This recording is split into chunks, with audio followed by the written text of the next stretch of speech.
यदि आपको किसी मित्र के व्यक्तित्व का वर्णन करने के लिए कहा गया हो तो आप उनका वर्णन आमतौर पर रचनात्मक प्रकार या समूह में आसानी से मिलने वाला किया जा सकता है या नर्वस होने के रूप में कर सकते हैं।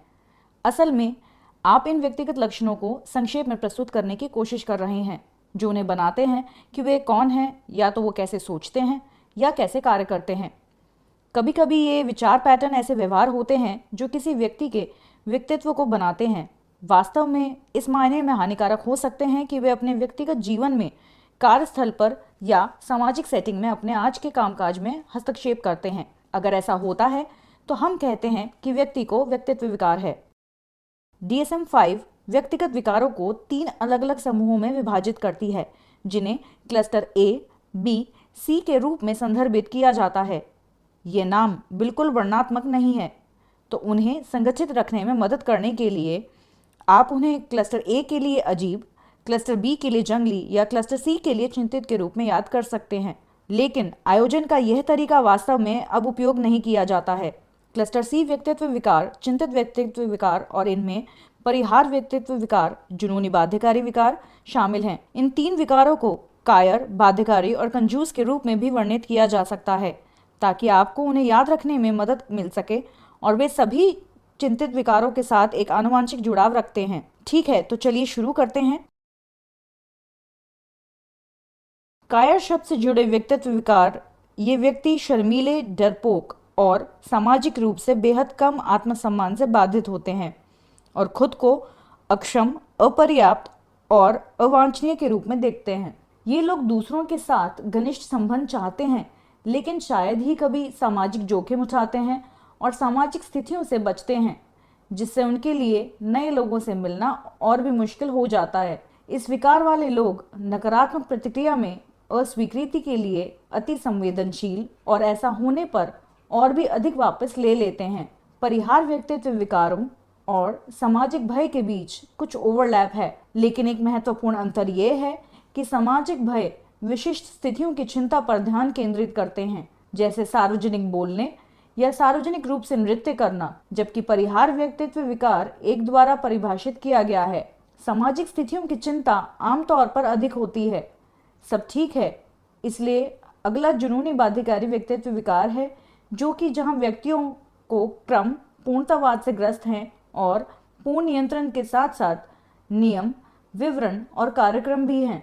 हालांकि यह एक महान विशेषता सेट की तरह लग सकता है। इस विकार वाले लोग अक्सर अनम्य और आसानी से जोर देने के साथ साथ आश्चर्यजनक रूप से अक्षम होने पर जोर दिया जाता है, क्योंकि वे बहुत अतिरिक्त समय की योजना बना रहे हैं और कार्यों के बारे में चिंता करने के बजाय बस उन्हें यह डर रहता है कि वे विश्वासों और नैतिक मुद्दों की ओर आते हैं।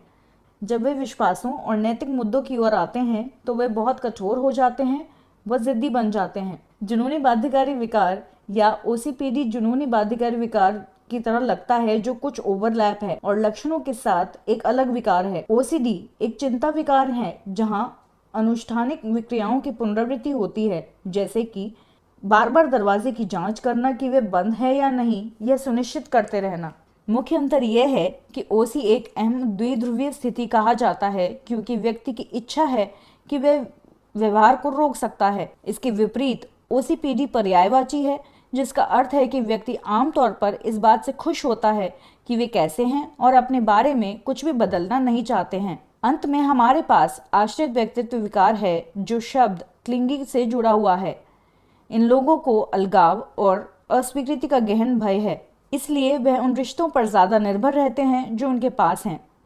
उनमें आत्मविश्वास की कमी होती है और उनका मानना है कि वे पर्याप्त रूप से अपनी देखभाल नहीं कर सकते हैं और उन्हें लगभग असंभव निर्णय लेना पड़ता है, जैसे कि दोपहर के भोजन के लिए क्या खाना चाहिए, और वे किसी ऐसे व्यक्ति को पकड़ने के लिए बेताब हो जाते हैं जो पूरी तरह से उनकी देखभाल कर सकता है।